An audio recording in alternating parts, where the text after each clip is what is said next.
Now listen, before we get into this video, I need y'all to actually watch this whole video. Y'all jump to conclusions too soon without even hearing the whole thing. And I get it sometimes, because when I'm watching these videos, I'll be quick to jump, but sometimes I gotta finish it out. And this is one of those videos that you gotta kind of watch it through, because at first it's gonna sound like she's being very ungrateful, but then she started making some very valid points.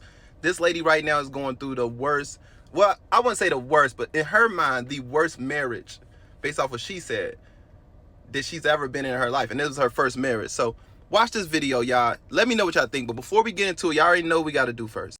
We got to give credit to the creator. So this is the person right here. Her name is Samantha, but her @ name is SpettyJohn14 on TikTok. This is where I found the story.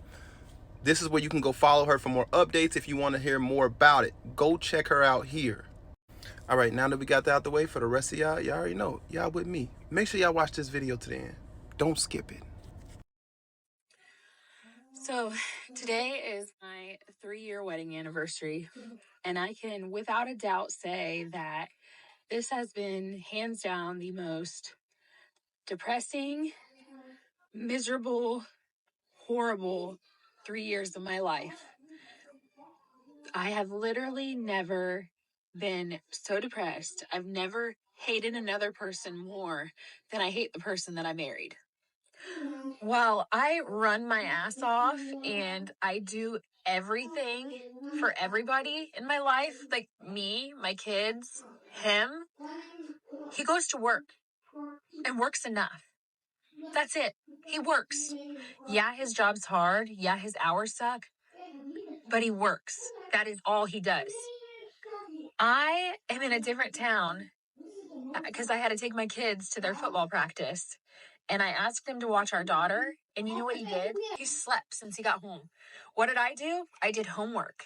I fed the kids. I took my son to speech. I went to the bank. I paid people to mow my yard because, you know, he can't mow the yard anymore. I, like I said, made sure homework got done. I got them ready for football. I took them to football. I tried taking care of myself and went on a walk, but, you know, when I started realizing I hadn't heard from him, I'm calling and calling and calling and begging for the bare minimum of him to watch our fucking daughter. Excuse my language. I'm just so upset. To watch our daughter, to cut up a watermelon, and to make dinner. I mean, that is absolutely bare minimum. That is not... That's not asking for much. And it's not even today. It's not even today. Oh, so then when he realizes that he's almost running out of time and we're going to be home soon, he's like, oh, I can't because I don't have this. So you know what a normal person would do? They'd be like, oh, I don't have that. Let me go get it. But guess what? He has 30 minutes until everybody's going to be home. So he's just like, I'm just not going to do anything. I'm just going to lay now because I waited so long and now I'm mad at myself. Now I'm just not going to do anything because F it. I am 30 years old and I'm literally begging for the bare minimum every single day. I am a married single mom. That's what I am. Yeah, I don't work, but the amount of weight I carry, I have been applying for jobs. I mean, I can tell you right now, the reason women stay in shit relationships is one, because they don't have the means to leave financially, like a house. Two, the idea of a family. I can tell you why I've stayed. Money. It's that simple. I wanted to be a stay-at-home mom. He used to want me to be a stay-at-home mom. Now he just doesn't care because he doesn't care about anything. I shouldn't have to wake a 32-year-old man up for work. No matter what shift, first, second, third, I shouldn't have to wake him up for work. I shouldn't have to tell him what time to set an alarm if I can't wake him up. I shouldn't have to call or make people go wake him up. I shouldn't tell a grown man that he probably should shower after working all day. I shouldn't have to tell him to brush his teeth. I shouldn't have to tell him to feed his kids while he's taking care of them. I shouldn't have to tell him to watch his kids. I shouldn't have to tell him what to put the kids in when it comes to clothes. I shouldn't have to tell him where the clothes are. He doesn't even know my kids' teachers' names. I shouldn't have to manage his schedule and mine and my kids. I shouldn't have to tell him, hey, you need to refill your medicine. Hey, you need a doctor's appointment. Hey, you should probably get your oil changed. Hey, your brakes don't sound good. Not only tell him, but then I have to call and schedule that oil change because will he do it himself? No. Will he call himself? No. I am raising another kid. And so what's going to happen when I get my job? I am going to be doing everything that I'm doing on top of working now. I shouldn't have to tell a grown man if he can and can't buy something because he doesn't know how much money we have, because never in his life has he ever downloaded a banking app on his phone. Never has he ever looked at a pay stub.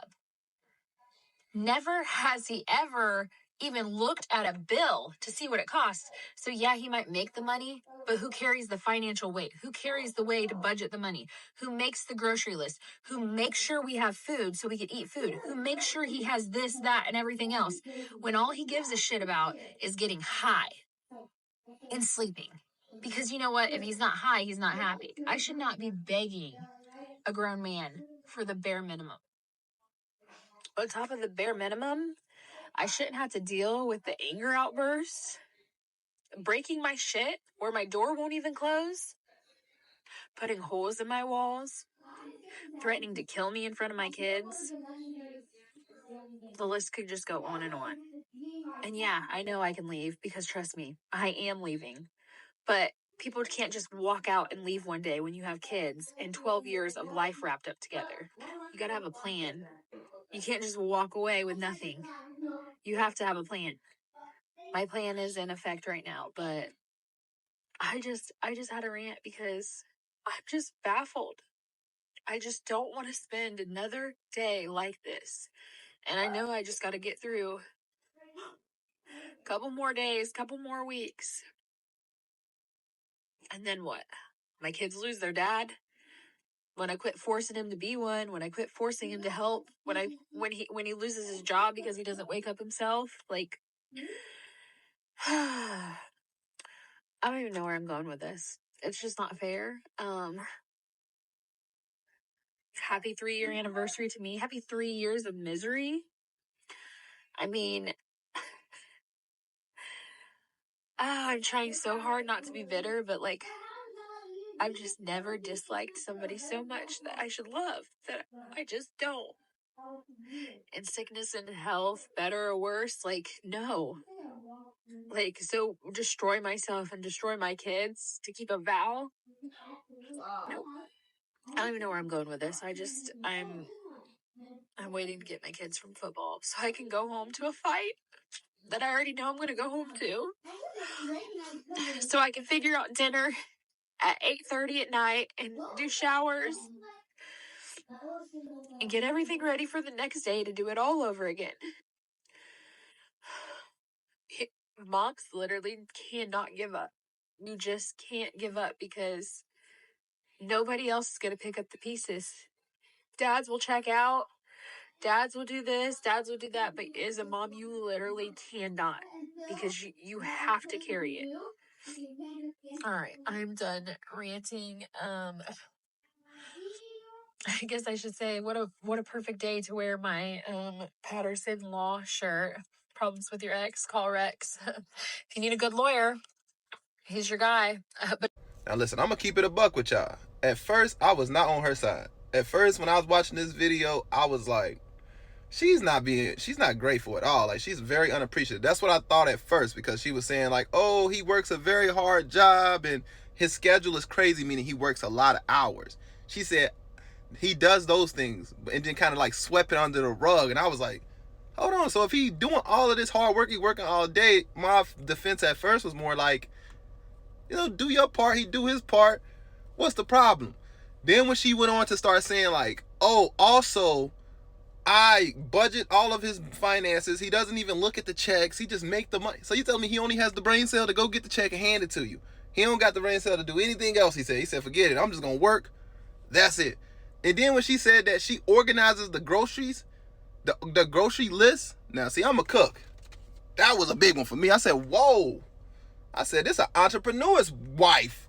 This is an entrepreneur's, like, this woman belongs with an entrepreneur, not a 9-to-5. No offense, because of the shit she's doing. But then here, listen, this is what I had to say, right? So this is what I was thinking. Now tell me if y'all agree with me or not on this.